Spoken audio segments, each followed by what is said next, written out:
Bonjour Johan, bonjour Guillaume. Salut Greg. Alors la première question que j'ai envie de vous poser, c'est comment ça va aujourd'hui?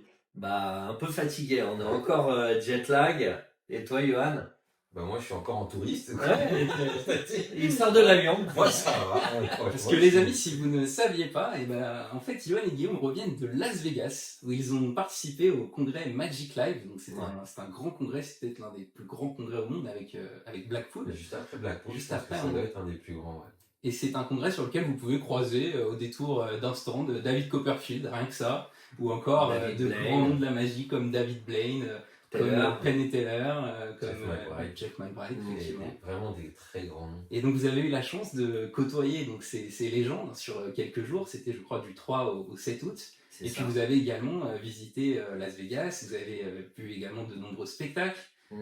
C'est intéressant, je trouve, pour la communauté magique de revenir sur tout ça, pour un petit peu prendre votre son de cloche sur ce voyage, ce road trip que vous avez fait et durant lequel vous avez représenté Magic Dream. Donc moi, c'est vrai que j'aimerais savoir déjà ce que vous avez pensé du voyage en un mot, si vous deviez le résumer. Un mot, c'est pas possible. Je pense que Johan dira ce qui l'a frappé aussi, mais déjà dans un premier temps, c'est l'état d'esprit aux États-Unis qui est hyper différent de chez nous.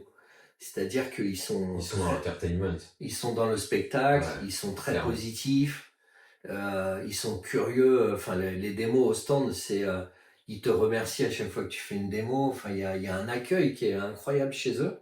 Et ils ont un sens du spectacle. En tout cas, nous, de ce qu'on a vu, des spectacles qu'on a vus, évidemment, on revient avec plein d'anecdotes, plein d'idées et rebooster à bloc aussi sur la créativité, quoi. Alors vous allez nous raconter tout ça, évidemment. Je pense que, comme on l'avait teasé, ce qui s'est passé à Vegas ne restera pas à Vegas. Non, bien sûr que non, on va le partager. On va tout vous dire. Et évidemment qu'on va tout vous dire.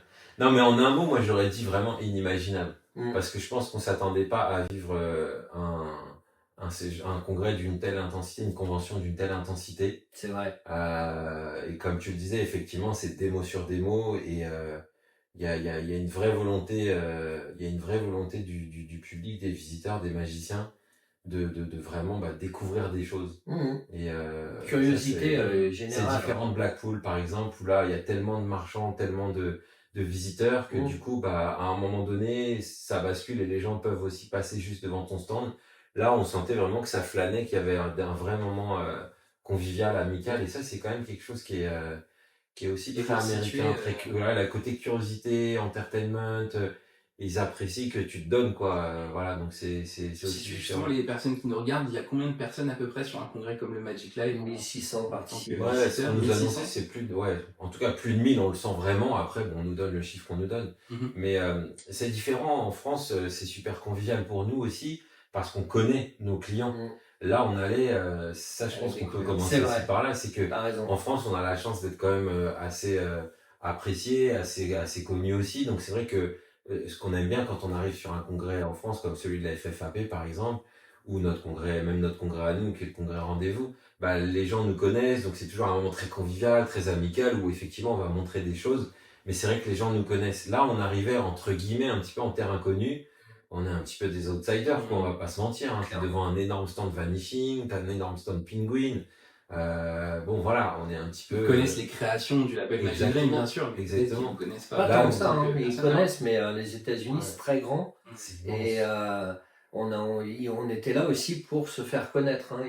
On est, comme dit Johan, on n'est pas arrivé en terrain conquis. On est arrivé par la petite porte où beaucoup de visiteurs connaissaient pas notre label. Et ils étaient curieux justement de voir des choses nouvelles, des nouvelles têtes aussi. Et, ça me permet, Guillaume, aussi de remercier Stevens Magic, qui est notre partenaire aux USA, donc Marc et Shana, qui nous ont accueillis sur leur stand, qui nous ont invités justement pour présenter notre label, puisque la plupart de nos produits, eux, les ont en exclu chez eux aux États-Unis. Et là, ça permettait, en plus, ils nous lançaient vraiment, tenez, vous connaissez ce deck, tu veux bien, vous connaissez. Voilà, donc on est parti comme d'habitude avec très peu de produits. On avait les deck cuts de notre ami Jonathan. Très très beaux jeux découpés qui ont vraiment sollicité une grande attention des visiteurs. Ils ont trouvé ça super, surtout qu'il y avait une autre personne qui avait des jeux découpés sur place. Donc en termes de la découpe laser, vous étiez sur une découpe fait main aussi, donc il y avait un vrai savoir-faire qui était... il y a ça. On avait évidemment Fragrance de notre ami Calix. On a les Neurolight de Marc-Antoine, Letters Letters. la petite nouveauté Joker Orchestra qu'on a voulu challenger, qu'on a voulu tester aussi. Et les on va retrouver prochainement. Bien sûr, ça va sortir dans pas longtemps. Hein. Mais très sympa. Et puis voilà, enfin c'est un choix. Déjà, c'est très difficile de choisir des produits quand on y va. Ouais. Déjà, c'est très difficile de choisir des produits tout court. Mais voilà, quand on se déplace, déjà il fallait envoyer la marchandise, donc il fallait pas forcément que ce soit trop. Il y a un défi logistique aussi quand même. Voilà. Donc on n'est pas arrivé. Moi, voilà, on est là pour dire les choses. Personnellement, je pense que j'étais pas forcément serein. J'ai pas non plus senti Guillaume super serein à l'arrivée. C'est vrai que vous étiez au début un petit peu. Bah ouais, c'est un nouveau challenge, c'est un nouveau congrès. On avait parlé dans les causes toujours sortir de sa zone de confort. Bah là, concrètement, on l'a fait. Ouais, je pense. Aujourd'hui, c'est un peu un best-of de tous les causes toujours. Vous avez été mis à l'épreuve. Vous allez sûrement parler du stress, du trac, de la zone de confort, de tous ces thèmes que vous avez pu aborder justement dans ce format ces derniers temps. Après, le gros avantage, si on met les pieds dans le plat tout de suite, c'est que on est dans une ville qui est quand même très festive. Dès qu'on arrive, plus ou moins dès le lendemain, on va voir un spectacle qui est celui de Chris Angel, qu'on a adoré, qui nous a vraiment surpris. Alors non pas qu'on s'attendait à ce que ce soit nul, mais loin de là bien sûr, mais ça nous a surpris parce que moi je trouvais ça vraiment très bien amené, très dans son personnage. La scénographie. Hein, ça m'a même étonné parce qu'il est à la fois dans son personnage au début et dans l'autre moitié, on peut pas trop en dire non plus, il passe dans un personnage beaucoup plus presque tendre, on va dire, c'est gentil, presque avec beaucoup d'empathie que ça, donc c'était assez surprenant. Donc si tu veux, ça permet de se mettre aussi dans le bain, d'aller voir tout de suite un ou deux spectacles, parce que c'est quand même la ville des shows, donc c'était vraiment cool. Et ce qui a permis, Guillaume, de nous mettre vraiment tout de suite dans le bain, c'est qu'il y a tout de suite une nocturne. C'est ça. La convention, elle commence sur une nocturne. C'est-à-dire que je voulais dire, en fait, pour vous mettre un peu dans le contexte, on va peut-être prendre l'ordre chronologique, sinon on va faire un talk qui va durer 3 heures. Mais c'est vrai que, comme tu disais, on est arrivé 2 jours avant le congrès, parce qu'on voulait se mettre au diapason sur le décalage horaire et entrer en pleine forme pour l'ouverture du congrès. Donc on a vu Chris Angel le deuxième soir où on était là. Et le lendemain, c'était une nocturne. Donc on a installé vers 15h à peu près, quelque chose comme ça, 15-16h, tu me corriges si je me trompe. C'est ça, ouais. Et ça ouvrait à 19h, jusqu'à 23h je crois de mémoire. C'est ça. Donc vous restez toute la nuit. Donc 19h, 23h, démo. Et alors là c'était hyper intense parce que déjà c'était ouvert que pour les marchands, c'est-à-dire qu'il n'y avait pas de conférence en même temps, il n'y avait pas d'autre chose. Il y avait une salle de jam qui était ouverte 24h/24, on vous en reparlera aussi. Et donc ce premier soir aussi, il y a un système de coupons qui fait que les gens, par tranche d'achat, en fait, ils ont des coupons et ça leur donne plus de coupons pour participer à un tirage au sort en deuxième partie de soirée. Donc il y a une vraie émulation d'achat le premier jour parce que plus tu achètes, plus tu as de chances d'être tiré au sort pour gagner des lots à la fin de la première soirée. Ça nous a donné envie de modifier un petit peu notre tombola de la convention. Ça nous a donné des idées. De nous dire, c'est quand même malin, mais ce qui est très malin, c'est qu'il laisse vraiment la place aux marchands et que nous, on le dit souvent aux organisateurs, la foire au truc, la dealer room, pour moi, elle fait partie intégrante de tous les congrès aujourd'hui. Il faut arrêter de se le cacher. Il y a des gens effectivement qui viennent que pour des conférences, mais il y a des gens qui viennent aussi que pour la foire au truc.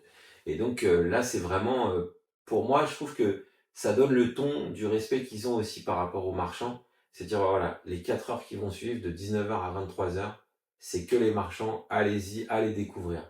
Et là, donc, comme on le disait au début, c'est vraiment, vous voulez voir quelque chose ? Ouais, ça s'arrête, et ça crée de l'attroupement, et ça a envie de voir, et ça applaudit à la fin des démos, c'est vraiment super. Ça attire les potes, le mec il va chercher un gars, il dit tiens viens voir, j'ai vu un truc génial, et il l'amène sur ton stand, tu vois. J'ai pu voir sur les quelques vidéos que vous nous avez envoyées, parce que tout du long ils nous ont envoyé des tonnes de vidéos sur notre petit groupe WhatsApp Magic Dream, donc on avait un petit peu l'impression d'y être aussi avec vous, et j'ai pu voir qu'il y avait tout le temps du monde quoi en fait sur le stand, donc ça n'arrêtait pas. Alors il y a un autre facteur sur les 4 jours du congrès, c'est que comme les conférences sont réparties en groupes, c'est-à-dire c'est pas les 1600 congressistes qui vont voir la conf de un tel en même temps. Donc c'est vraiment dilué, ce qui fait qu'il n'y a pas vraiment de temps creux sur la zone marchand. On a eu peut-être dans l'heure du déjeuner, tu vois, où c'était un petit peu plus calme, mais encore pendant une demi-heure, 3/4 d'heure. Mais sinon, il y a constamment du monde, de l'affluence au niveau des marchands en fait. Et ça c'était super agréable. C'est physique aussi. C'était physique, Johan s'est mis en mode machine, j'en parlerai, mais... On mettra des images. J'imagine bien. Je pense que...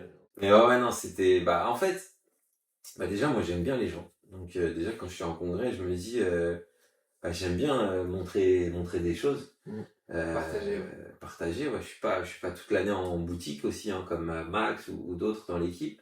Donc pour moi, le salon, c'est aussi un moment où tu fais vraiment découvrir des créations. Bon là, en plus, c'est vrai que sur le stand, il y en avait deux qui étaient de moi, donc c'est Bien un petit sûr. peu aussi logique de se challenger, de dire, ok, je suis là pour le Et montrer. les autres pour lesquels tu avais aussi des Les autres pour lesquels j'ai aussi participé quelque part, en quelque sorte, que ce soit juste avec le créateur ou vraiment dans l'élaboration du tour. Je veux dire, quand tu prends Letters, déjà, il y a plus ou moins aucun tour du label Match Dream qui nous arrive tout cuit dans le bec. Non. C'est-à-dire qu'il y a toujours un moment de brainstorming ou de tester un petit peu le créateur pour voir s'il a été au bout du bout du bout. Et que ce soit Letters ou même Fragrance, voilà, c'est sans prétention aucune, c'est des tours sur lesquels j'ai à minima participé sur la finalisation, soit du handling, soit de la fabrication. Et aujourd'hui sur la promotion. Ou soit du packaging, ou soit du nom, soit du voilà. Donc, de manière générale, le créateur, il fait bien sûr 80 ou 90% du travail, mais ces 10 petits pourcents qui manquent, c'est des pourcents qui sont quand même assez importants sur le ressenti que vont avoir les spectateurs et ou les clients. Ouais. Voilà. Mais il y a aussi l'expérience, c'est-à-dire que plus tu fais la démo d'un tour, plus tu progresses parce que tu improvises, tu trouves des tips, tu trouves des petits trucs en des plus. subtilités. Et Johan, entre Blackpool et là le Magic Live, on va pas énumérer le nombre de démos, mais ouais, non, mais on doit voisiner. On est très loin en termes de centaines. Donc forcément, quand tu es à la 200e ou à la 300e de présenter un tour, quel qu'il soit, il y a toujours des choses en plus, une confiance en soi aussi en le faisant, et qui font que à la fin, quand tu expliques aux gars sur le stand, je vais pas dire que c'est une conférence, mais tu vas vraiment dans le détail de la présentation. Moi j'aime bien faire ça en fait. Ouais. C'est-à-dire que pas pour tous les tours, mais j'aime bien quand même leur donner un petit résumé de ce qu'on a mis dans la vidéo explicative et ça donne aussi un aperçu de l'amour qu'on a pour le produit qu'on est en train de commercialiser aussi. C'est-à-dire que c'est difficile de vendre un tour qu'on n'aime pas. Donc en général, quand on met notre label dessus, c'est qu'on l'aime, donc qu'on apprécie le tour. Alors après, on peut plus ou moins aimer un tour ou pas, hein, mais ce que je veux dire, c'est qu'à minima, tu partages quelque chose que tu aimes. Et je pense que la personne qui est en face de toi, déjà de base, c'est un magicien, donc je sais pas si vous qui nous regardez, vous avez déjà fait des tours devant des magiciens. C'est pas forcément quelque chose qui est facile à faire ou qu'on aime faire. Moi, je sais que j'ai plein de potes magiciens qui disent non, moi je fais pas de tour aux magiciens. Mais soit qui n'aiment pas ça, soit qui ne s'en sentent pas capables. Puis des je pense que c'est plus difficile. Mais au fond de toi, tu te dis aussi qu'il en sait plus ou moins autant que toi. Et donc forcément, tu te dis que la démo que tu vas faire va pas être aussi puissante que quand tu le fais. En tout cas, à minima, tu as cette appréhension-là. Et puis il y a aussi faire un tour à un magicien, et il y a faire un tour à un magicien connu. Alors là, on est encore c'est encore autre chose. Alors c'est pas que c'est un cran au-dessus, c'est que c'est vrai qu'en termes de zone de confort ou en termes de track, puisque tu disais que ça allait être un résumé de tous nos causes toujours. Donc c'est vrai que ceux qui connaissent pas les causes toujours, puisque vous nous regardez là aujourd'hui, vous n'êtes pas forcément abonné au programme MD+. Le format cause toujours, c'est un format où Guillaume et moi papote. Et finalement, on papote avec des thématiques qui, on l'espère, vous apportent quelque chose dans votre quotidien, dans votre magie, que ce soit en termes de répertoire, de psychologie, de manière de présenter, de manière de se comporter, etc. Et donc, effectivement, quand tu dis que c'est un résumé de tous nos causes toujours, c'est que là, forcément, quand tu fais des tours à un magicien, il y a une forme de trac qui peut s'installer. Ça disparaît au bout de la 200e ou même de la deuxième parfois, ou parce qu'on se dit que c'est comme ça et on assume. Après, quand tu as un Jeff McBride qui vient devant toi, qui arrive ou un Taylor, ou des magiciens même de notre enfance, c'est juste, c'est pas le même gabarit, quoi. Tu dis, alors c'est juste que c'est pas le même stress, c'est pas la même chose qui vient t'habiter, quoi, en fait. Ouais, tout à fait. Après, il y a aussi le fait qu'on respecte énormément tous ces magiciens qui sont venus. Je veux dire, Taylor, Copperfield, Greg Wilson, Jeff McBride, Banachek qu'on n'a pas vu pas sur le congrès, mais qu'on a vu en off un peu.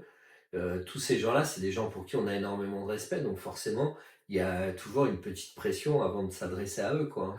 Mais surtout quand on connaît leur parcours, c'est-à-dire que même je mets son nom, le créateur de Tegno, c'est éducatif. Oui. On le voit la welcome party ou la partie finale plutôt, c'était chez eux. Là quand même, tu dis le gars il a créé des Tegno, il a créé, et on ose aller dire salut, bonjour, on le reconnaît, donc bon. On a fait la photo avec lui. C'est pas forcément des personnes qui s'affichent très Bien souvent. sûr. Donc, nous, on les reconnaît, on sait qui sont ces gens-là. Oser leur dire, bah, t'aimerais que je te montre quelque chose, bah, tu vois, faut quand même à un moment donné sortir aussi de sa zone de confort pour ça. Tout à fait. Faut vouloir faire ça. Donc, voilà. Alors, on a beaucoup fait Fragrance, Later, Snowdeck, c'était un peu je sais qu'il y a des côtes qui sont arrivées de trio plusieurs grands gagnant, magiciens mais, sur Fragrance. Il y a Brett Barry qui a fait une côte incroyable. Il a dit que c'était Il a adoré le produit le plus chaud à acheter au Magic. Après, il y a eu un moment hyper magique. On a dîné au restaurant en fait avec Brett Barry. Alors, je sais pas comment je vais raconter cette anecdote sans faut la vivre. Ouais, en fait, c'est vrai il faudrait on peut pas dire parce qu'il faut connaître comment marche le tour et donc là, comme ça va être diffusé grand public, on peut pas trop dire. Mais Johan a fait une démo de Fragrance qui était, il y a eu un vrai moment magique en fait. Il y a eu une parenthèse, on peut dire. Il y a eu, voilà, on va dire que pour ceux qui connaissent Fragrance, je vais le dire, et pour ceux qui connaissent pas, ils vont se dire, ah ouais, c'est carrément ça. En fait, j'ai anticipé le fait que Brett Barry puisse, à un moment donné du dîner, on était une dizaine à table, avec des amis à lui, quoi, en gros, puisse anticiper le fait de dire, tiens, Johan, tu nous montrerais Fragrance. J'ai anticipé ce moment. Et le tour était prêt. Donc, il s'est passé plus d'une demi-heure, 3/4 d'heure. Facile, ouais. Avant, on était en milieu de dîner. Donc, ceux qui connaissent l'effet là. Donc ceux qui connaissent l'effet, non, il a pas quand même osé charger. Il a osé. Mais si, en fait, c'est carrément au moment où on dit, ah salut, bonjour, moi c'est Johan, machin. Donc tout ça, c'était en amont. C'était un espèce de pré-show sans pré-show. Enfin, c'est un temps d'avance. Non, oui, je savais qu'il l'avait fait, mais franchement, le moment, quand tu vois les visages des gens, et Johan choisit la personne qui était la plus éloignée de lui pour dire, bah vas-y maintenant, sens ta main, et l'odeur elle est arrivée, elle a fait ça. Elle a dit, ouais, l'odeur est là, tu vois. Et le mec en face lui dit, mais tu as serré la main? Elle dit, non, elle dit, j'ai serré la main à Guillaume, mais pas à lui. Tu vois. C'était assez incroyable. Et après, il dit, bah attends, l'odeur. Il reprend le mec à côté de lui, il lui refait l'effet différemment. Main gauche, main droite. Main gauche, main droite. Mais il y a eu vraiment un moment magique dans le regard des gens, quoi. D'ailleurs, ils sont tous venus, si vous me disiez, le lendemain. En fait, avant ça, ce qui était Ce qui est drôle, c'est qu'il a pas expliqué tout de suite, et on a laissé passer peut-être une... Non, mais c'est plus fort que ça. C'est ça, c'est-à-dire qu'en fait, ce qui s'est passé, c'est que moi, bêtement, je dis, vous voulez que je vous explique, parce que on est que entre magiciens à ce moment-là, et c'est vrai que peut-être que je le dis un peu trop rapidement, et là, t'as Brett Barry qui dit, ah non. Là, on va laisser la part de mystère pour le dîner. C'est génial. C'est ça. On verra demain ou on verra plus tard.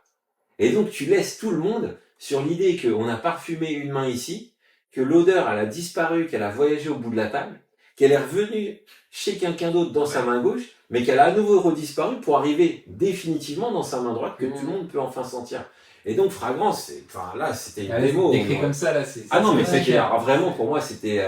Non, il y a eu vraiment un moment... là, c'était vraiment un moment magique, clairement. Moi, je l'ai vécu comme ça, en tout cas. C'était vraiment très sympa. Donc ça, c'était un dîner qu'on a fait avec Brett Barry. Et effectivement, le lendemain, ils sont tous venus le chercher sur le stand. Et c'est là que c'est une vraie récompense. Alors, c'est pas parce qu'ils l'ont vraiment acheté, mais quelque part, c'est aussi une reconnaissance du moment qu'ils ont vécu. C'est-à-dire que là, ça veut dire que tu as réussi à faire vivre quelque chose à des magiciens, des gens qui ont l'habitude de faire vivre eux-mêmes des choses à des spectateurs. Donc, c'est vrai que c'est pour ça que tu te dis, c'est quand même assez gratifiant. Quand tu réussis à bluffer d'autres magiciens, c'est quand même assez gratifiant. Après, Fragrance, ça va se transformer un peu en promo de Fragrance, mais c'est vrai que Fragrance a un côté...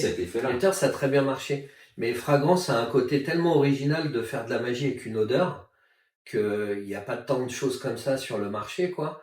Et que tout de suite, ça attire la curiosité, tu vois, parce que si t'arrives avec un tour de cartes, il y a des tours de cartes, il y en avait des centaines sur le Magic Live, tu vois. Mais je pense que c'est une question d'idée. C'est-à-dire que même quand on présentait Neurolight et qu'on prenait une ampoule, qu'on montrait ça, que...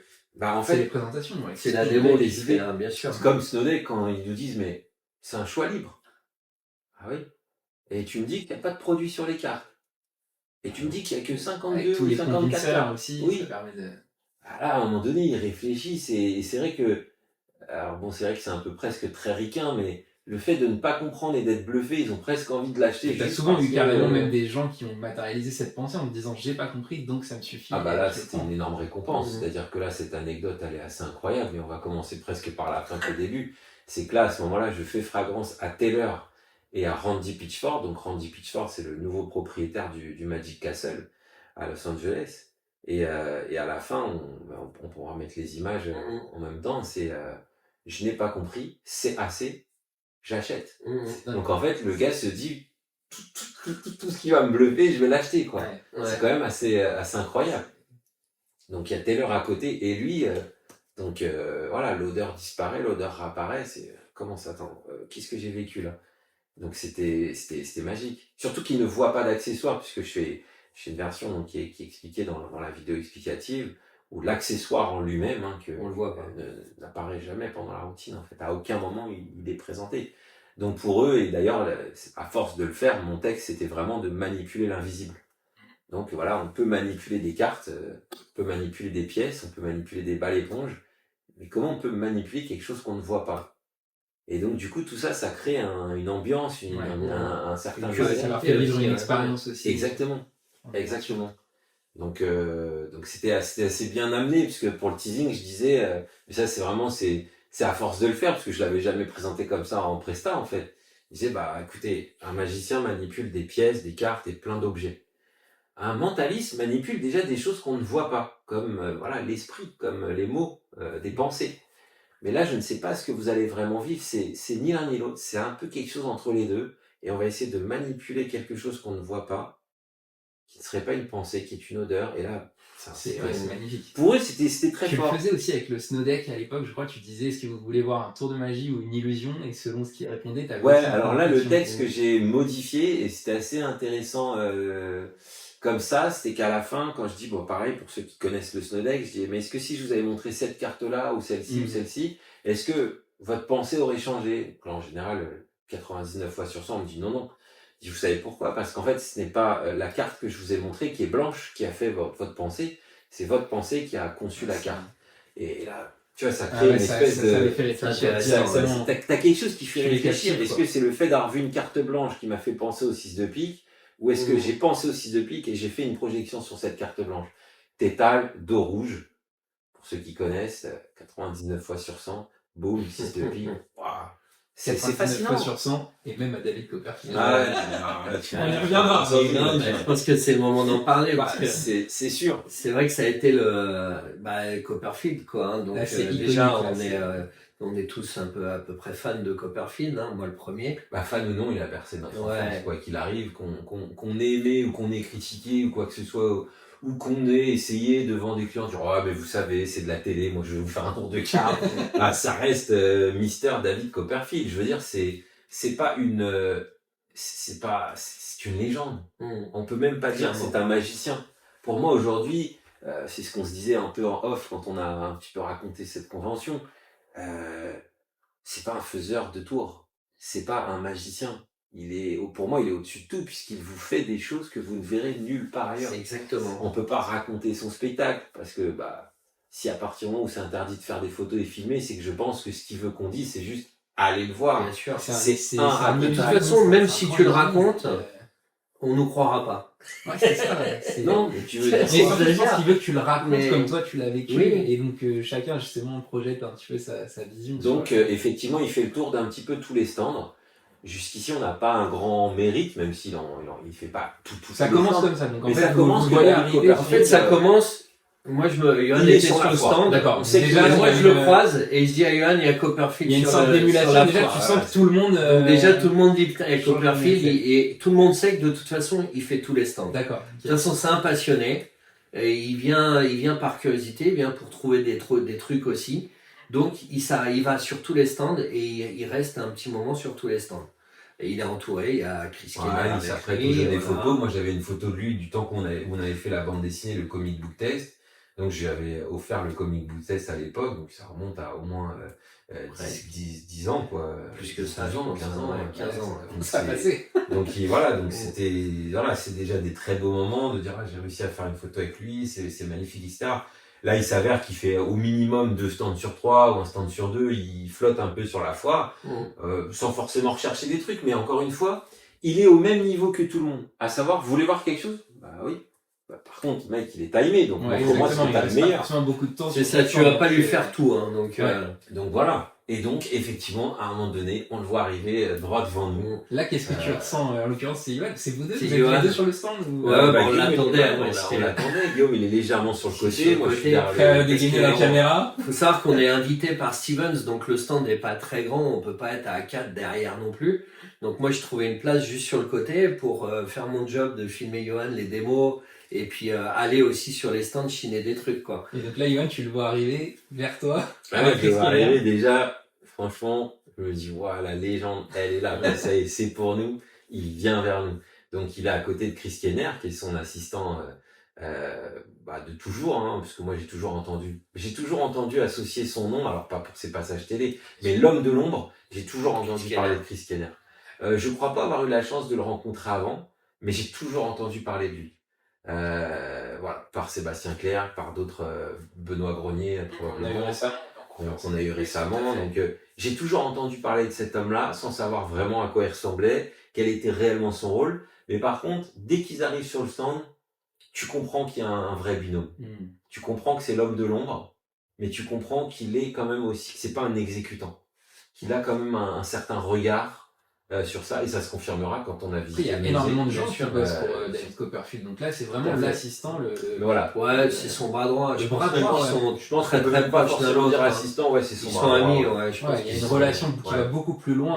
Leurs épouses s'entendent bien, ils m'ont dit, puis après on a beaucoup plus papoté avec eux, on a eu cette chance-là, on va tout vous raconter, de toute façon, c'est incroyable. Donc, effectivement, pour avancer quand même sur le sujet. Il arrive sur le stand, et là, voilà, est-ce que... Can I show you something? You want to see? The stage is yours, is yours. Tu vois, c'est hop, c'est parti, la scène est à toi. Donc là, qu'est-ce que là, dans ta tête, tu sais déjà quel tour tu vas lui faire, ou c'est Yoann voulait faire Fragrance. Mais il me montre les terres. Voilà, il montre les terres, il montre-moi ça. C'est-à-dire que Letters, Jérôme va être content. Là. Ouais, Letters c'était CT, mais avec des lettres apparentes. D'accord. Il dit c'est quoi ça? Et donc là effectivement, donc moi je prends le petit stand vert quoi, et je commence à enlever les lettres, mais en fait, franchement je panique un peu, et j'ai des lettres qui tombent et tout, tu vois, parce que je me dis putain merde, c'est Copperfield, il me demande de faire Letters et tout. Tu trembles. C'est pas que je tremble, parce que je pense pas, et on le verra de toute façon sur mon vidéo, je tremble absolument pas en termes de gestuelle, mais par contre en soi, t'as un petit effervescence, tu te dis putain attends, je m'apprête à lui faire un tour quoi, c'est pas rien, c'est un tour de scène, c'est pas mon tour en soi, même si je le pratique, je le fais moi-même en performance. Donc je fais Letters, ça se passe vraiment très bien.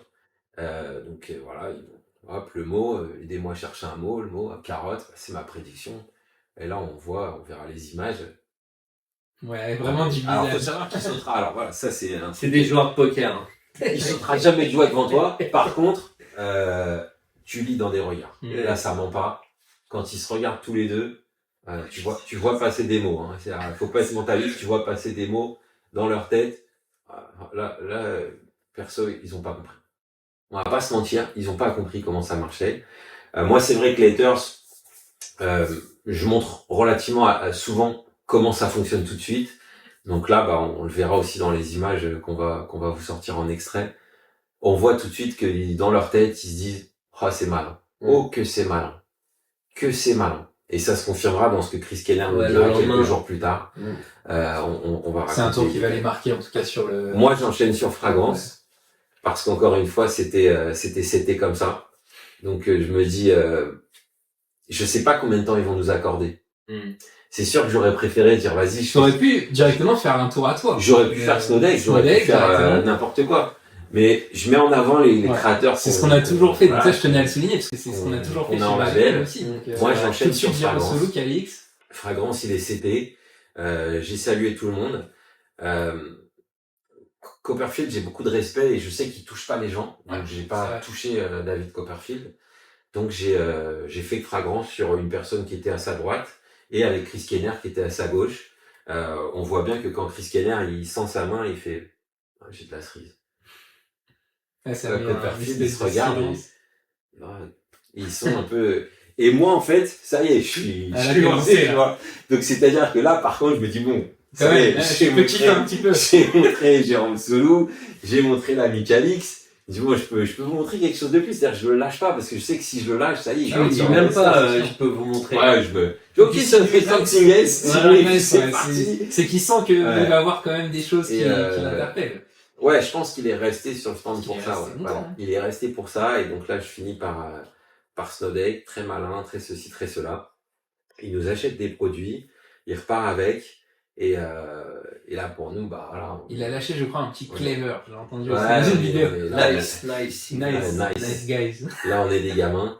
Et là, t'as quand même Chris Kenner qui nous dit, c'est pour le moment, on était dans les derniers stands, c'est pour le moment la chose la plus fraîche que j'ai vue sur le Magic Line.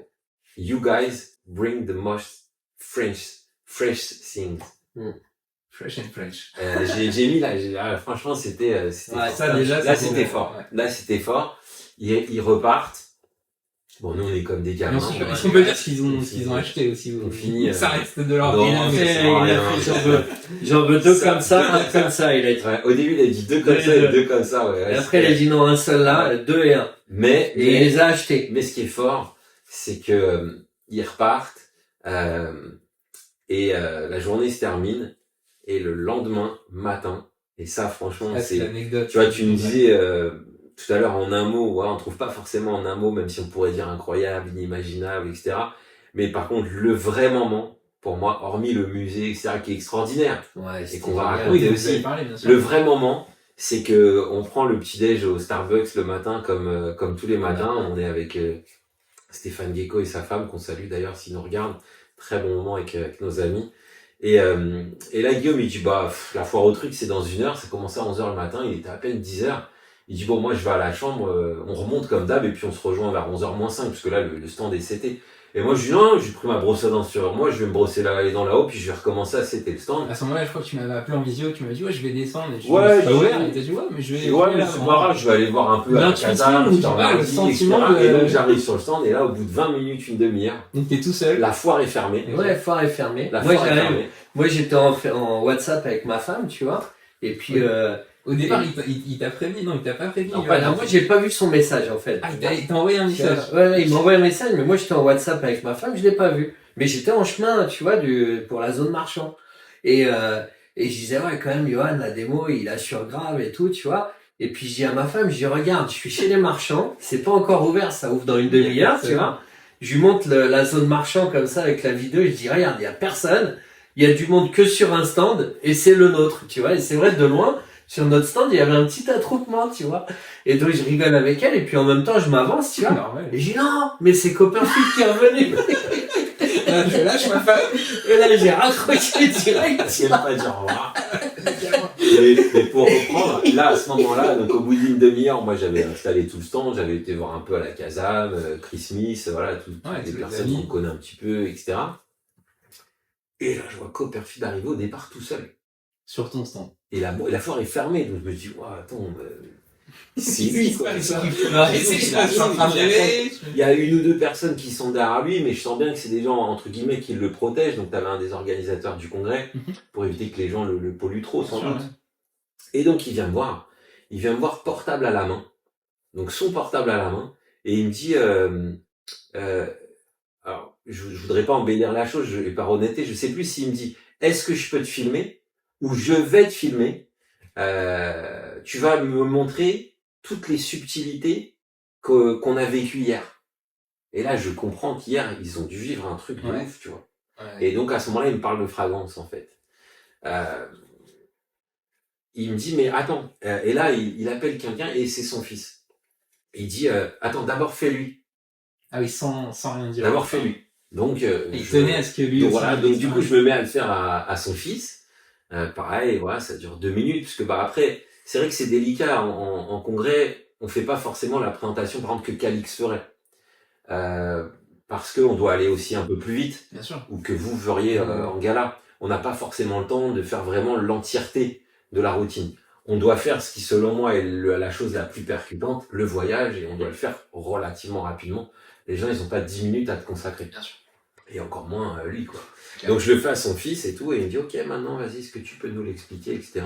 Et là, il y a d'autres personnes qui viennent se greffer au groupe, mais là, lui-même, il leur dit, non, par contre, laissez-nous tranquilles.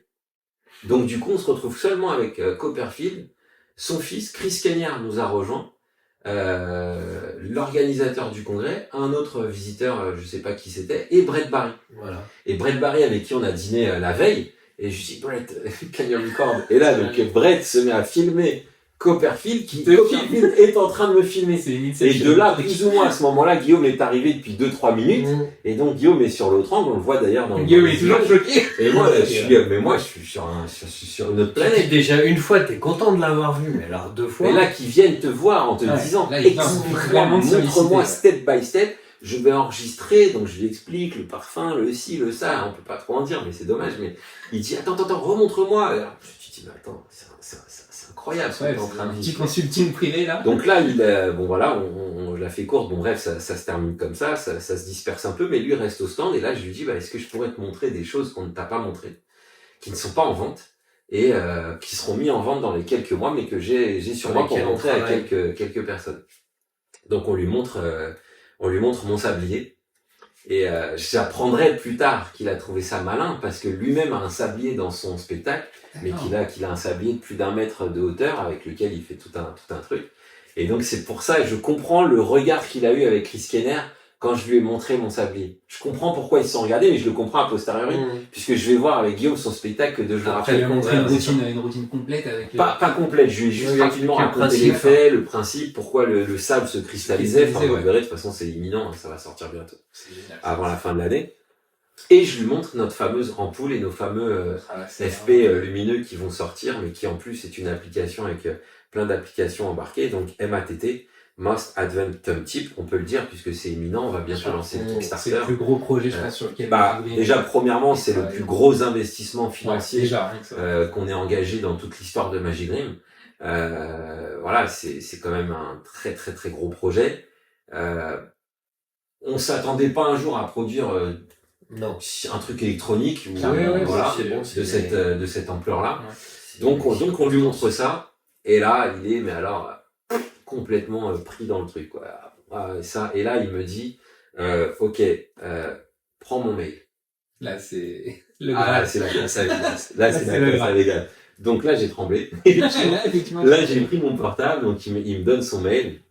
@davidcopperfield.com. Donc moi, je note et tout ça, il me dit, fais voir. Et donc, je lui montre, il fait, c'est bien, t'as pas fait de faute d'orthographe.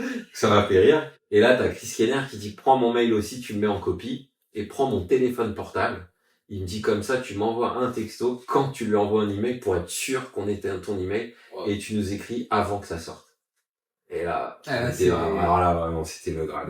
Là, c'était de se dire, tu leur as montré quelque chose de c'est incroyable. De vraiment et donc là, à ce moment-là, on n'a pas encore pris les places du spectacle. On se dit, justement, nous, on va venir vous voir jeudi. C'est lui qui dit, venez jeudi. On compte venir vous voir. Ah oui, lui, il a dit, venez jeudi. Okay. Et donc on a réservé jeudi, on lui a envoyé la photo des places. Comme il nous a demandé. Ouais. Et puis là on peut faire cette petite parenthèse à la fin du spectacle. Enfin à l'arrivée on nous a donné un petit bracelet et ça nous a permis d'accéder. C'est pas vraiment les loges, mais on a accédé un peu aux coulisses. On a fait la photo avec lui qu'on vous a déjà partagé. Et puis il fait un tour de close-up aussi à tous les gens qui sont à cet endroit-là. Il fait un tour de carte. Mais c'est un passionné, quoi. C'est incroyable. Et à ce moment-là, il se rappelle de nous. Ouais. C'est-à-dire que, voilà, il nous a vu que 2 jours avant, mais il glisse toujours un petit mot. Et c'est ça qui est amusant. Et donc là, après, on y va, quand on dit dans les causes toujours, sortir de sa zone de confort, forcer sa chance, etc. Là, clairement, on met les pieds dans le plat. Moi, j'envoie un message à Chris Keller. T'as le portable de Chris Keller. Et je lui dis, voilà. Let's go. On part lundi. On a un rêve, on part lundi, c'est de visiter le musée privé de David Copperfield. Si jamais il y a une ouverture. Il nous répond, malheureusement, il y a pas de visite. C'est très compliqué maintenant les visites. Mais il écrit, we never know. Et là, ça c'est c'est regardé. Pour moi, we never know. Tu commences à y croire, toi? Moi, j'y crois à fond. Et Guillaume, pour lui, c'est impensable. Parce que moi, c'est vraiment un rêve de passionné, on a des copains, qui nous ont raconté qu'on fait la visite. Et moi, ça me fait rêver, parce que je suis passionné de magie, de l'histoire de la magie. Je savais qu'il y avait énormément de choses. J'étais bien loin de savoir tout ce qu'il y avait, parce que quand on a vraiment vu des choses extraordinaires. Mais clairement, c'était mon rêve de passionné de magie, hein. Copperfield, je suis, on va dire, pas fan, mais vraiment, j'adore ce qu'il fait, j'adore le personnage. Je suis admiratif de son côté passionné, puisque le gars, il a fait de la grande illusion, mais énorme, il fait des shows terribles, et puis il est toujours aussi passionné à aller voir des tours de close-up sur un congrès. Il fait un tour de cartes à la fin de son spectacle, si tu as la chance d'aller dans les loges. Donc je suis admiratif de ce gars-là, quoi. Mais alors, toutes les descriptions qu'on m'a fait de ce musée, c'était un rêve de le faire, ouais. Et là, le fait d'avoir réussi à le faire, il nous envoie en fait au coup Never Know, mais le lendemain ou le surlendemain. Je crois que c'était 2 jours après, il me semble. Il nous dit 11 p.m. J'ai 2 places pour vous. J'ai 2 places pour vous, 11h30. Parce que faut savoir que ce jour-là, il a joué 2 ou 3 fois. Ouais. Et moi, je lui dis, c'est où? Tu le sauras le jour même. Je vais pas non plus insister du moment que c'est bon, je suis content. C'est fait. Tu vois que c'est 11 p.m, c'est 11 p.m. Je serai là. Moi, je prends mon téléphone et je dis, les amis, vous êtes ah oui, cette vidéo qu'on peut partager. Et là, du coup, je filme Guillaume qui croit pas, tu vois, et c'est impressionnant. Là, notre petit groupe Magic Dream, là, sur WhatsApp, il s'agite, tout le monde est en train de commenter. Et le jour même, il nous donne l'adresse, effectivement, et il nous dit, si vous connaissez quelqu'un de proche en ville, j'ai une 3e place pour vous. Voilà. Et donc, Max n'avait pas le temps de sauter dans un avion. Et là, nous, on avait dit déjeuner avec Bruno Mongeal la veille. Bah, on sait qu'il avait aussi essayé de voir son musée en leur écrivant, mais qu'il n'avait pas eu de réponse. Donc, on se dit, on va proposer à Bruno. Bruno, évidemment, il nous dit oui. Et puis à ce moment-là, j'écris à Chris Kenner par SMS. Ouais, c'est good, on a le 3e. Il s'appelle Bruno Mongeal. C'est un créateur d'effets magiques, d'effets de feu, etc. Qu'ils avaient sans doute déjà rencontré quelques années avant, hein, mais voilà, on le produit, on l'introduit, pardon, parce que c'est normal de dire avec qui on y va, donc ça crée cette opportunité-là, et puis évidemment, 3 gamins qui se rendent là-bas, et alors après le musée...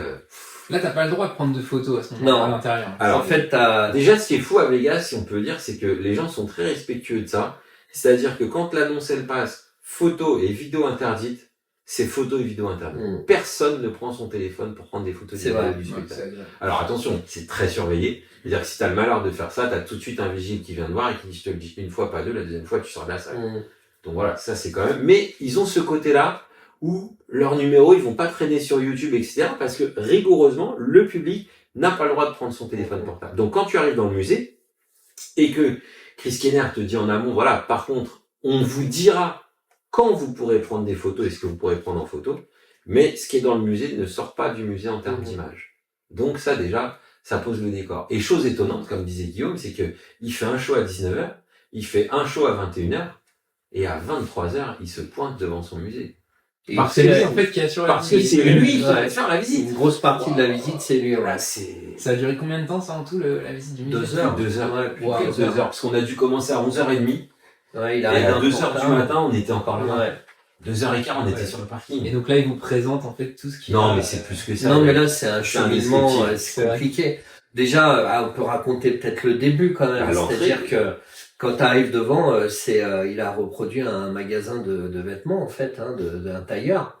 Et il t'explique que c'est le magasin de son père et qu'il l'a reproduit à l'identique. Et là, il te donne une carte de visite. C'est la carte de visite qu'il donnait quand il a commencé. Parce qu'il te dit, mon père donnait mes cartes de visite à ses clients. C'était mon premier fan. Donc il prend son tas de cartes et il dit, tenez, c'est ma première carte de visite que j'avais conçue. Et il te donne un truc, on peut la mettre en scan. Son père, il faisait pareil. David Boy. C'est vrai, il te raconte ça, il te montre 2-3 photos de ça, et puis après il dit venez, et il nous place tous dans la cabine d'essayage, tu vois. Moi je tiens le rideau à ce moment-là.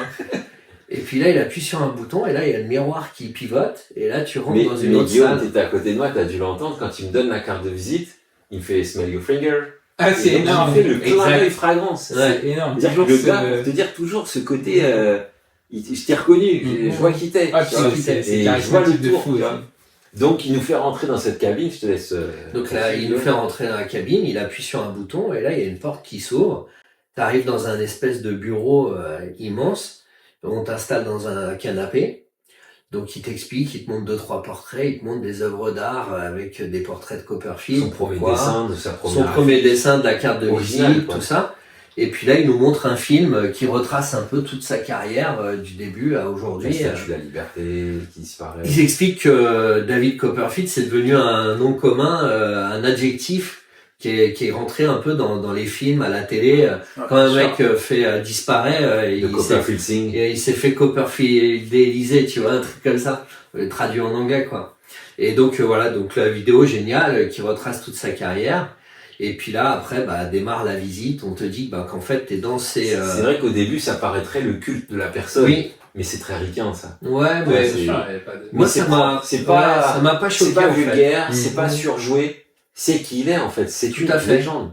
Donc, il nous montre que c'est une légende avant toute chose. Et on rentre effectivement dans cet entrepôt maintenant, puisque t'es plus dans le Il parle un peu de l'île aussi. À un moment, il nous montre les photos de l'île qu'il a aux Bahamas. Il nous raconte qu'il a fait des trucs de magie dedans. Il y a une sorte d'escape game basée sur la magie pour accéder à une salle de réception. Ensuite, tu rentres dans l'entrepôt et tu vois la scie, la fameuse scie pour laquelle on a vu voilà, ces images qu'on fait le tour du monde où il est coupé en deux. Tu vois, là, on fait notre petite photo où justement t'as un espèce de photocall avec lui où on est en soi-disant méditation. Donc là, c'est pareil, tu ne prends pas la photo, c'est Chris Kenner qui a pris la photo. Portable pour prendre la photo. Okay. Tu prends pas ton portable parce que tu pourrais faire des dingueries ici. Donc c'est pas ça. Et là, nous, si tu veux, on sait pas trop encore à quoi s'attendre dans ce musée, puisque pour le moment, on voit de la grande illusion, on voit ces trucs. Il y a ce qu'on t'en a raconté, et puis il y a ce que tu vas vivre. Mais là, par contre. Alors après, après les pièces se succèdent, ça va être compliqué de résumer 2 heures comme ça, mais on va dire qu'avec Johan, on se regardait à toutes les pièces et on se dit, mais il va en ouvrir combien des portes, quoi. C'était incroyable. Et à chaque pièce, là, il t'étale l'histoire de la magie. C'est-à-dire, il parle quasiment plus de lui, hein. Il te fait des tours. Il te raconte la première boutique de magie dans laquelle il est rentré. Moi, ça a été un moment, j'ai eu des frissons. C'est incroyable. Il a reproduit. Mais reproduit, c'est-à-dire même avec les tours en place, etc. La première boutique de magie, c'est comme si, toi, là, tu prends Magic Dream et tu le mets dans son musée. Et il dit, voilà, la pyramide. C'est exactement ça. Il a reproduit à l'identique. Et puis c'est ce que devait être une boutique de magie dans laquelle il est rentré la première fois. Et puis c'est scénarisé, c'est-à-dire que tu rentres dans la pièce est très sombre. C'est juste éclairé sur un petit comptoir. Là, il te fait un petit tour débutant de pièces et tout, et c'est Copperfield qui te fait ça, quoi, tu vois. Et puis tout d'un coup, tout s'illumine, et tu découvres la boutique, quoi. Et c'est que ça. Et en fait, ce qui est fort dans ce musée, c'est que c'est des reconstitutions parfaites. C'est-à-dire qu'il va te dire, je vais vous raconter la vie du magicien qui est là, ou n'importe, mais il dit voilà, ça c'était son assistante, elle était habillée comme ça, lui il était habillé comme ça, d'ailleurs c'est son vrai costume, c'est le bracelet qu'elle portait, c'est vraiment son bracelet, et puis la lévitation, c'est celle-ci, et voilà, et là c'est l'affiche de son spectacle, et là t'as une petite télé, un petit prompteur un peu à l'ancienne, très très bien mis en scène, qui te montre son numéro. Alors, ça peut être un numéro de manipulation, ça peut être il y a Alfloso qui a une vidéo, il y a une vidéo de chasse aux pièces sur YouTube qu'on peut trouver, qui est géniale. Il te dit, ouais, Alfloso, ouais, le guéridon qui est à côté, c'est celui-là. Et vous voyez, ça c'est là. Et en fait. Jusqu'au rideau, la tenue, jusque le nœud papillon, c'est le vrai. Ah oui, c'est son nœud papillon. D'ailleurs, regardez, il a une tache sur la vidéo. Voilà, je vais voir, mais c'est ce qui signifiait. C'est ce qui signifiait. C'était fascinant. Et donc, t'assistes à des choses qu'on 50 ans, un siècle, et puis, plus encore quand on arrive dans la salle des automates. Houdin, ouais. Mais alors là, c'est incroyable. C'est incroyable parce que il va jusqu'à faire fonctionner pour toi un automate. C'est-à-dire que... Il pourrait juste se contenter de te montrer. Il pourrait dire que c'est l'automate. Bien sûr. Et ce qui est fou, c'est qu'il pourrait être sous vitrine où on n'y a pas accès comme dans un vrai musée. C'est ça qui est fou. Tu vois, moi j'avais déjà assisté au musée de Blois, j'avais déjà vu les horloges, il n'y a pas accès. Là, elles sont devant toi. Alors bien sûr, t'as le respect de pas les toucher, mais elles sont là. Mais c'est dingue.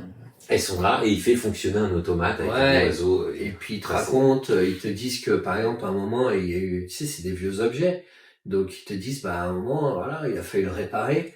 Donc vous savez que les vis qu'utilisait Houdin, elles étaient comme ça, on a dû faire un outil spécial pour dévisser. Mais ils te racontent l'histoire des objets. Tu passes dans une autre pièce où il y a des grandes affiches, mais sauf que l'imprimerie à l'époque, c'est pas l'imprimerie d'aujourd'hui.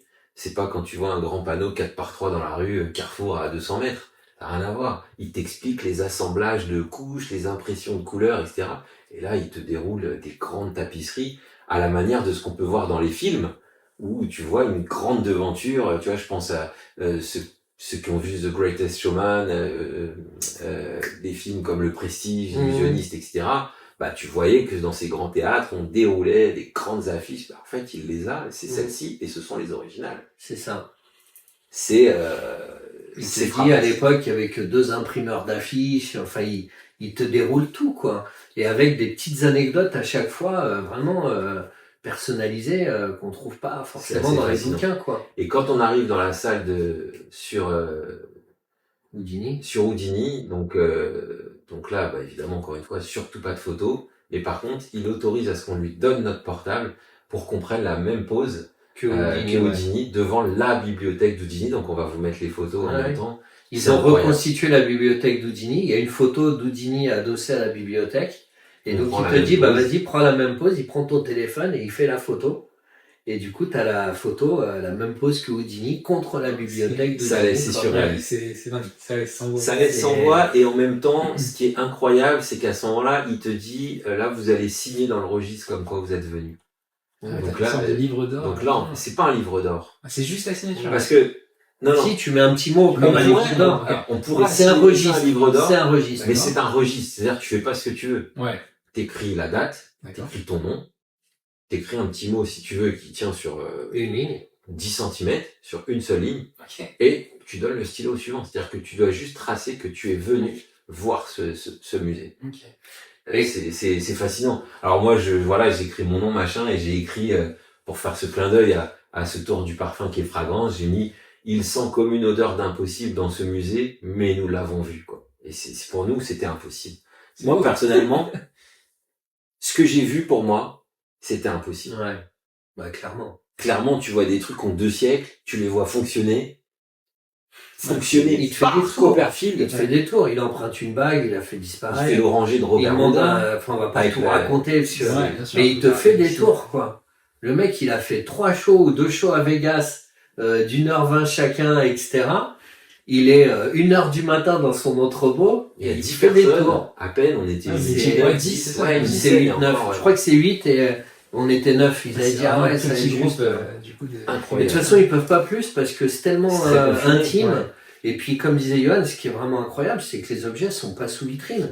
C'est-à-dire que tu vois les horloges de Houdin. Pas que, puisqu'on arrivait dans une pièce aussi. Les livres. Tu te souviens, où on a vu les color match, on a vu des vieilles coquilles, on a vu des vieilles... Même ne serait-ce que la bibliothèque, en fait. C'est des milliers d'ouvrages. Oui, bah après, ça, la limite, c'est presque anecdotique. Il a des milliers de livres. Voilà. C'est simple, c'est impossible. Il a des milliers de livres dans toutes les langues. C'est tout ce qui se rattache à la magie, il l'a, quoi. Et surtout, tu rentres dans des pièces et on dit, bah là, c'est encore en cours, hein, on essaye d'archiver, de classifier, de répertorier. Mais il en arrive tellement tout le temps que voilà, il dit, bah la chance, c'est qu'on a eu le Covid. Donc pendant le Covid, les 30 personnes qui travaillaient pour moi au théâtre, ils ont travaillé dans le musée pour essayer de remettre de l'ordre dans ce musée. Donc je pense que les personnes qui ont visité ce musée, qui ont eu la chance déjà de visiter ce musée il y a 5 ans avant le Covid, là c'est encore plus ça n'a plus rien différent. Ouais. Là, je pense que c'est encore plus fou. Parce que ça commence à être vraiment ordonné, classifié, spécifié. Et puis à un moment, donc tu te dis, bah tout est fini. Tu dis, c'est fini. Et il dit, j'ai quand même 3 trucs à vous montrer encore. Et là, il ouvre une pièce. Incroyable. Et là, c'est tout sur la ventriloquie. C'est-à-dire, il a les marionnettes des ventriloques les plus connus. Il a les costumes. Il a les costumes, il a des mascottes de personnages je pense que... De télé américaine. Comme si on disait c'est Casimir. Tu vois, il y avait un Américain, il a dit, c'est toute mon enfance, tu vois. C'est comme si on disait c'est les Teletubbies, par exemple, ou Casimir. Ouais. Mais, c'est pas genre juste j'ai le costume. C'est j'ai le costume, le premier, celui qui était à la télé, pas une reproduction. C'est-à-dire qu'aujourd'hui, tu veux pour ton anniversaire d'un enfant, tu veux louer une mascotte Stitch ou Mickey, tu vas sur internet, tu mets location Mickey, non. Lui, il aurait l'équivalent de la première mascotte de Mickey dans son bureau. Et donc là, il y a deux grandes pièces sur la ventriloquie, bien sûr avec une bibliothèque énorme sur tout ce qui a été écrit sur la ventriloquie. Et voilà. Et en fait, à chaque fois qu'il ouvre une porte, tu dis, mais est-ce que ce sera la dernière? En fait, non. Là, on rentre sur 3 pièces en enfilade. sur de la ventriloquie. Ouais. À chaque fois que tu rentres, t'as des masques, des poupées, des trucs, et là, c'est fascinant. Jusqu'au moment où on retourne finalement dans le bureau de départ. C'est ça. Et bon, là, on se dit, ça va être vraiment fini. Là, il nous fait quand même le plaisir de nous signer de manière nominative. Donc vraiment, dédicacé. pas juste il met David Copperfield, il met vraiment ton prénom. Il demande ton prénom. Et il signe un poster qu'on montrera sans doute, Copperfield, GOAT, et avec ton nom, et c'est quelque chose qui est incroyable. Enfin, moi, personnellement, voilà. En un mot, comme c'est ce que tu demandais au début de l'interview, inimaginable. Ouais, complètement. Pour moi, c'était... Il y a une petite anecdote aussi sur ces posters, ils ont failli pas arriver. Il y Alors, a eu quand même faut savoir. un aller et au retour des petits bon, soucis. à l'aller, on a raté notre correspondance parce que l'immigration, la douane, c'était un peu long, et puis passer les détecteurs, il y avait beaucoup de touristes. Mais bon, des vols Dallas-Vegas, il y en a plus d'un par jour, donc il y a toujours une petite... on a eu une petite heure de retard, ça a été. Mais au retour, donc déjà, on achète une valise de plus pour pouvoir mettre les posters, et puis on a fait un peu de shopping aussi, donc voilà, il fallait emmener plus de trucs. Et effectivement, il y a qu'une valise sur 3 qui est arrivée à Roissy. Et donc, on a attendu 24 heures de recevoir les posters chez nous, quoi. Ouais, j'avoue que là, je me dis, ouais, ils peuvent faire... Ils peuvent perdre le linge qu'on a acheté là-bas, mais pas les posters. posters. C'est incroyable. Non, pas les Ouais. posters. Évidemment, la valise qui arrive, c'est pas celle où il y a les posters. Ouais, C'est ça, bien sûr. Et donc là, pendant une petite journée... Pendant une journée, bon, déjà, on a beaucoup dormi, donc Ouais, on n'a forcément. pas trop vu le temps passer. Mais effectivement, on attendait avec impatience, Ah ouais, c'est comme clair. des gamins, Comme des gamins, ouais. comme des gamins qui attendaient leur cadeau. Ah ouais, puis on a, bon, maintenant c'est très moderne, donc Guillaume il a une app, dès qu'on descend de l'avion, il dit, ah non, putain, je crois qu'il y a vraiment qu'une valise qui est arrivée sur les 3, quoi. Et donc moi quand je descends, j'appelle ma mère, je dis, oh, fais chier, maman, et tout, en plus on a qu'une valise. Ah, elle est là! Et je dis, ah, putain, c'est la mienne. Elle dit, c'est bien. Je dis, mais non, mais Il y a pas c'est posters. J'étais dégoûté, en fait. Bah oui, on s'en foutait de nos cadeaux. Ah ouais, Ah, c'est c'était... clair. Bon, bref, après, bon, c'est arrivé. Faut savoir aussi qu'on a fait cette visite la veille de rentrée. Ouais. Hein, Mais donc c'était vraiment pour clôturer le voyage. ça alors, a on s'est couché vraiment tard, déjà on s'est couché tard, on s'est couché vers 3h. Il fallait qu'on se lève à 6h pour l'avion. Voilà. Vous n'arriviez pas à redescendre, je Ah, pense, après mais la c'est visite, impossible. donc, C'était C'est impossible. impossible. Nous, on voyait en ligne à 3h, 4h. Moi, j'ai passé une demi-heure, 3/4 d'heure à parler à ma femme, à lui raconter, elle s'en foutait complètement. C'était tellement euphorique de raconter que Comment elle s'en foutait pas, mais tu vois, des détails boudins, tout ça, bon, quand t'es pas passionné, voilà. Mais c'est fou, c'est fou. Mais moi, je reste quand même sur, pas cette admiration, mais le gars, il est passionné. Il a fait le tour de la magie. C'est vrai, Guillaume, excuse-moi, mais si on peut dire quelque chose, c'est bien ça. C'est-à-dire qu'on pourrait s'attendre que le gars soit une légende, une superstar internationale. Ce qu'il en reste, c'est que le gars aime la magie. Exactement. Et ça, je pense pas que c'est quelque chose auquel le commun des mortels puisse s'attendre. Parce qu'on pourrait dire, bon, maintenant, c'est bon, il est milliardaire. Les gens travaillent pour lui, ce sont les gens qui font apparaître ceci, lui, il a juste à faire ça. On pourrait croire ça. Mais en fait, le gars aime vraiment la magie. Et surtout, il aime vraiment l'histoire. C'est-à-dire qu'en fait, il s'est quasiment donné pour mission, alors il a sans doute des défauts, attention, voilà.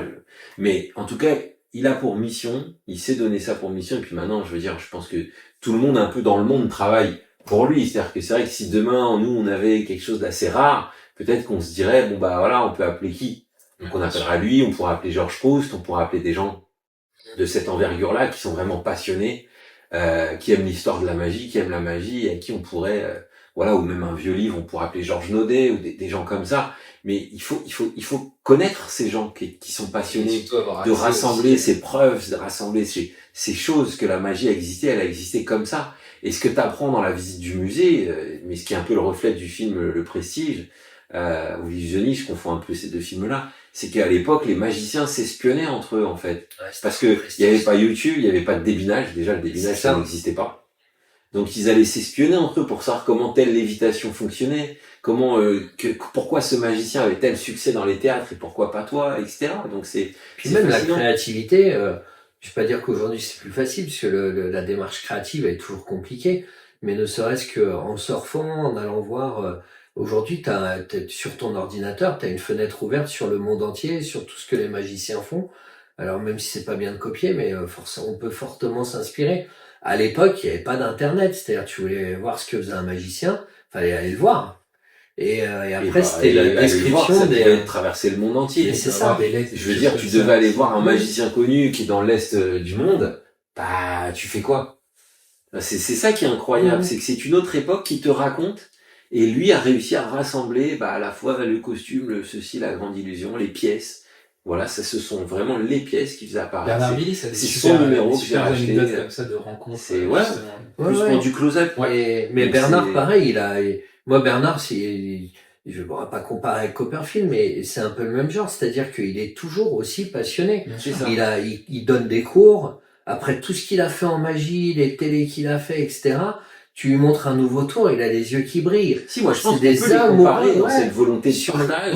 Et sur l'amour de la magie, de la passion, de la magie, de l'histoire, de ce qu'il a vécu avec des grands noms comme Vernon, etc. C'est beau. En fait, c'est beau, non pas que ça se perde, mais je trouve ça vraiment fascinant de voir quelque chose. T'as quelque chose à raconter, quoi. Et en fait, on se rend compte que toute notre communauté qu'on est, quoi, la communauté magique, bah, c'est vrai qu'on rentre dans une ère où tout est un peu trop facile. Mais finalement, les anciens, en quelque sorte, ou les passionnés d'histoire, bah, ils se disent, il y a vraiment quelque chose qu'il faut archiver, en fait. Et c'est ça qui est beau. C'est qu'eux, ils ont archivé une partie de notre histoire. Donc, ceux qui démarrent la magie et qui s'en foutent de ça, pourquoi pas? Mais quand on a compris, quand on est face à l'évidence qu'on est issu de ce monde-là, en fait. Forcément. C'est-à-dire qu'on est issu de ce monde de la prestidigitation. Tu vois, c'est pas genre, ouais, je suis un magicien, ceci, je suis un magicien. Non. En fait, t'es dans cette lignée de toute cette histoire de la prestidigitation. Si tu prends vraiment ce rôle à cœur, ça devient vraiment quelque chose de magique. Et là, moi, justement, tu devais avoir certains noms, à mon avis. C'est incroyable. Non, voilà. Bah, on n'a pas pu le feuilleter, hein. On a pris en photo les mots qu'on a mis, ils ont accepté, on a demandé, ils ont accepté. Après, à un moment, ils te disent, bon, bah là, on vous a dit, il n'y avait pas de photos. Il y a qu'un seul endroit où vous allez prendre le droit de prendre des photos. C'est tel endroit, vous prenez que ça. Bon, là, on s'est tous un peu lâchés. On a fait nos selfies, tout ça. Et puis, on va vous partager ces photos-là. Mais la photo qu'on a le droit de partager montre bien l'esprit de ce musée. C'est-à-dire que, vous verrez, il y a quasiment rien de Copperfield sur ces photos-là. Et ça il y a tous les grands magiciens de la grande illusion, Carter, etc. Et puis il y a toujours nous, ils nous ont raconté, à chaque magicien qu'on abordait, il y avait une anecdote, tu vois. À un moment, on parlait de Manounos, c'est Alexander. Copperfield, il arrive, vous savez, à propos de comment il faisait pour récupérer les infos, pour faire... il te raconte, et tu dis, vous vous rendez compte, à l'époque, la technologie, c'était pas comme aujourd'hui. Donc le gars, il avait... je veux pas tout raconter. C'est intéressant, parce qu'il dit, on suppose que... Enfin, tu vois, c'est-à-dire que ils sont presque morts avec leurs secrets, quoi, quasiment. C'était assez rigolo. C'est génial. T'avais un mec dans la visite qui était un Américain qui avait l'air de toucher aussi en histoire, parce que de temps en temps, il dit, alors, et t'en as su plus pour... Les gars, ils disent, ouais, en fait, je pense que là... Et donc, c'était si tu veux, ils mènent une enquête, mais finalement, c'est une enquête presque historique, tu vois.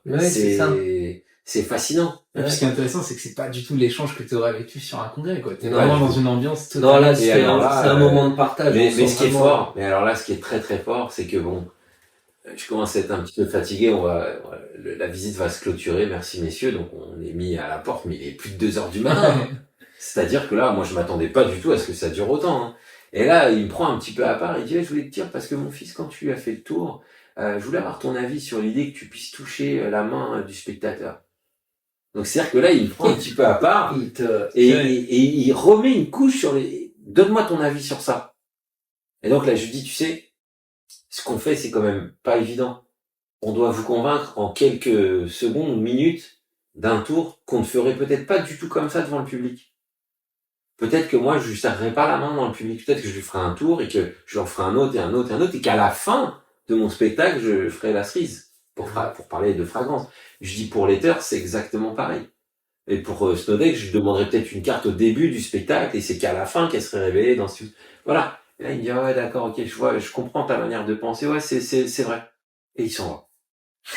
C'est énorme. Et là, je me dis, mais c'est énorme. Il demande ton avis, quoi. Ah, mais ton avis compte. Mais en fait, ton avis. Ça, c'est quelque chose, je pense, qui est commun, justement, à certaines personnes, à certaines légendes. C'est qu'en fait, quand tu échanges avec eux, voilà, tu les mets évidemment sur un piédestal, et eux, en fait, ton avis compte pas pour eux. Greg, parce que tu vois, on le dit souvent dans les vidéos explicatives, on le dit souvent aux gens. par exemple, quand Calix vient nous voir avec Fragrance, on ne peut pas nous permettre de dire, mais non, mais là, tu comprends, t'as pas pensé à ci, t'as pas pensé à ça, mais non, mais attends, là, c'est n'importe quoi, faudrait faire ci, faudrait faire ça. On peut donner un avis. Mais on le dit souvent dans nos vidéos explicatives, vous ne pouvez pas ne pas regarder la vidéo explicative et croire que vous transformez ce que vous venez d'acheter.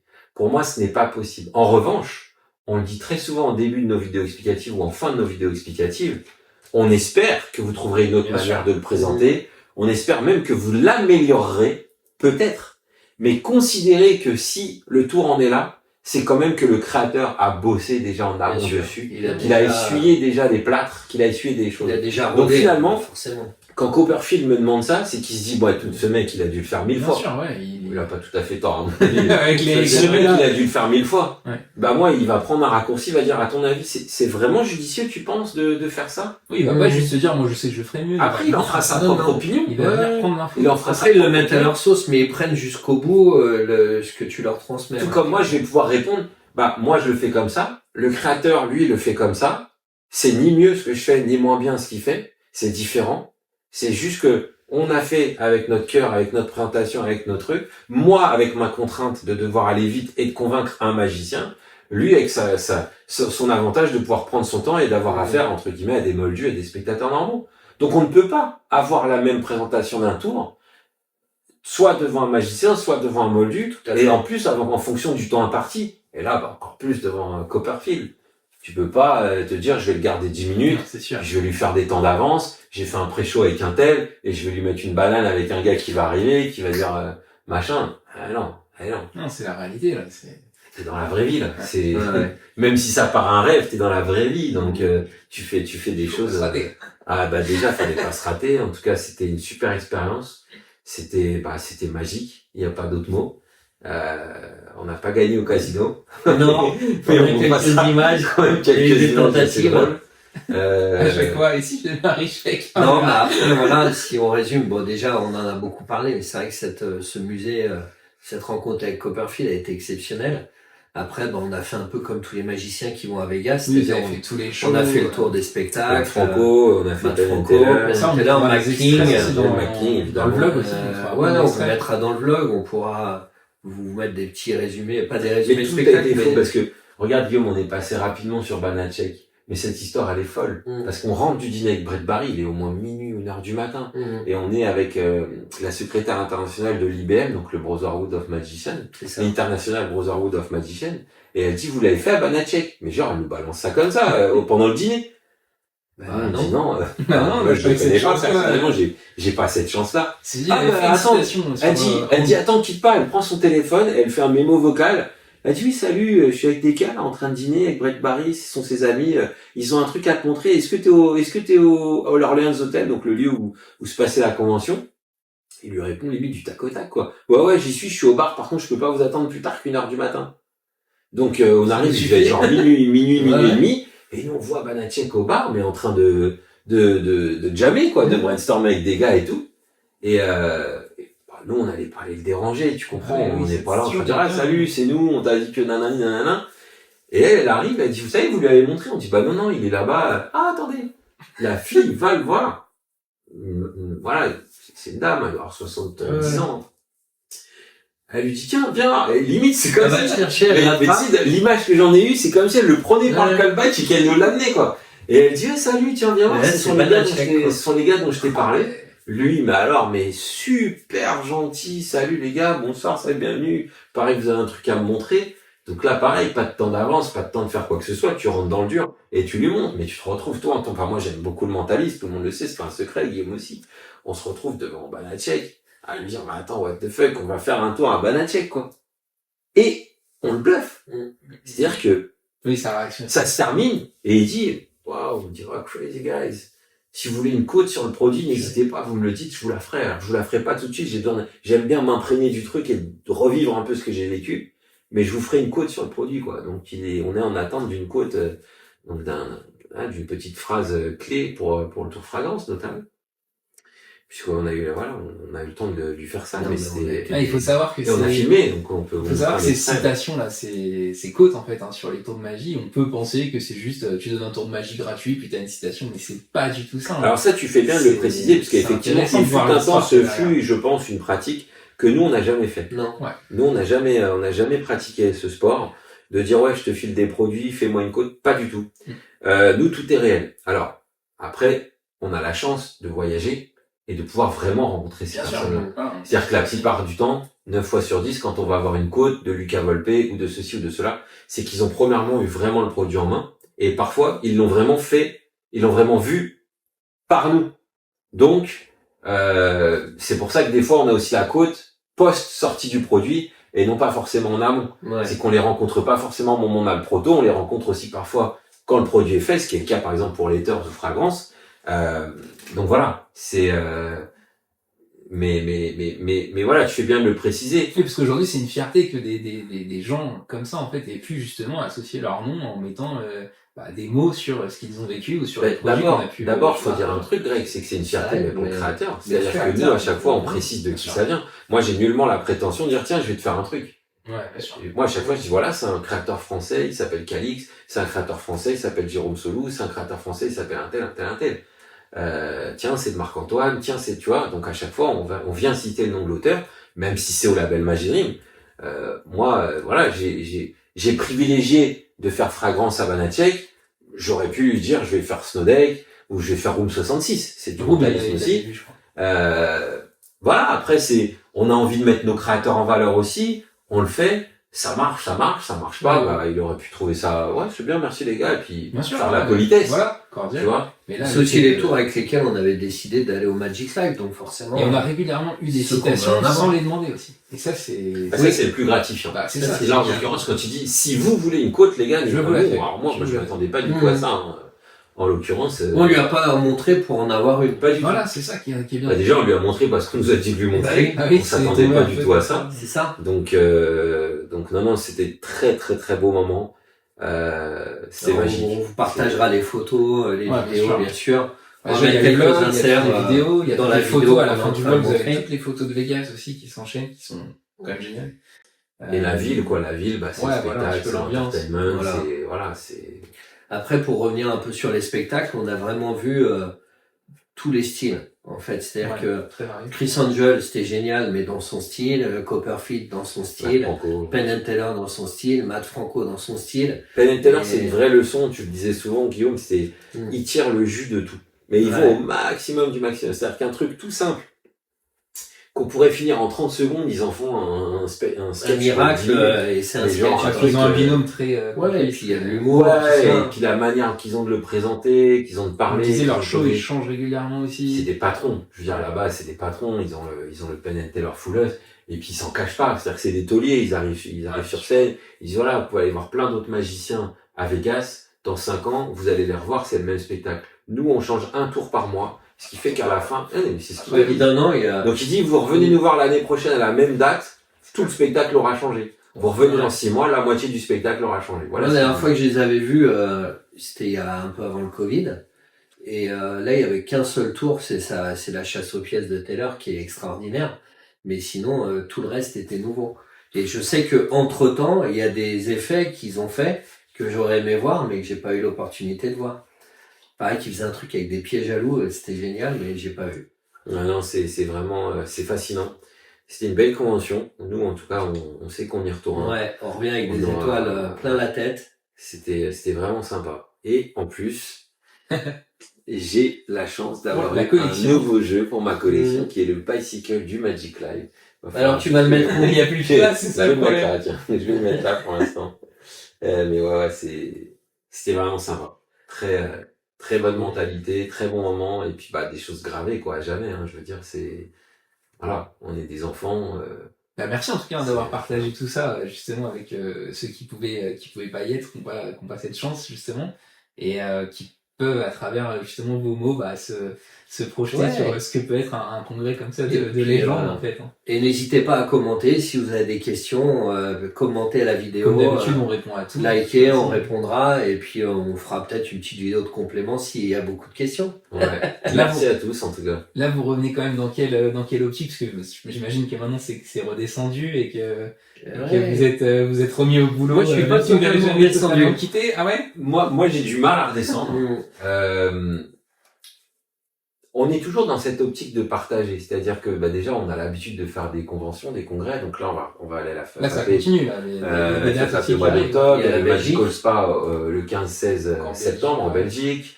Moi je vais être engagé en conférencier au mois d'octobre en Autriche avec Bill Chung, etc. Donc c'est quelque chose qui suit son cours. On aura très vite Blackpool qui arrivera, etc. Donc nous on est toujours dans cette optique de partage. Mais par contre, plus que jamais, on est dans cette optique de produire des créateurs, des créations, nos créations aussi, parce que c'est vrai que parfois on privilégie celles d'autres créateurs, mais on en a aussi à nous à produire. On a celle de Guillaume qui vont arriver avec son color match, on a son oracle, son tarot. Toi, moi, on a mon petit sablier, on a Sugar qui devrait arriver, on a le Blanc Market Deck, et d'autres idées que j'ai eues entre temps, la suite du Snow Deck, le Sun Deck. On a Matt, ça nous a reboosté à fond aussi sur la créativité, puisque moi cette visite du musée vraiment c'est pas que ça m'a ouvert l'esprit, mais ça m'a vraiment reboosté, parce que quand on voit toute cette créativité sur autant d'années, tu te dis qu'en fait nous on n'est que des passeurs de relais. Quand j'ai posé la question à Chris Kenner, je lui ai dit ok, là tu dis que tu fais ci, tu fais ça, mais je lui ai dit what's the final goal? Je lui ai dit mais c'est quoi le but final? Et il m'a regardé, il m'a dit, mais il n'y a pas de but final. En fait, c'est des chercheurs, les mecs. Ouais, c'est du partage. C'est l'aventure qui compte que le résultat. Voilà, exactement. La recherche, elle vaut autant qu'un résultat. Et il n'y a pas de but final. Même s'il pourrait dire, à un moment donné, il nous l'a glissé à demi-mot, on aimerait qu'un jour ça soit visitable du grand public. Mais en l'état, c'est tellement immense. Je sais pas, c'est indescriptible. Ça fait peut-être 30 fois le magasin Magic Dream pour ceux qui sont la chance de venir sur Paris visiter notre boutique, et encore 30 fois, je suis peut-être généreux. Moi, je dirais que c'est peut-être beaucoup plus que ça. C'est peut-être beaucoup plus que ça, parce que là, quasiment rien n'est en vitrine. Donc, tu peux pas faire visiter à des gens. T'as une horloge de Houdin. C'est simple. À chaque fois, je vais te dire un truc.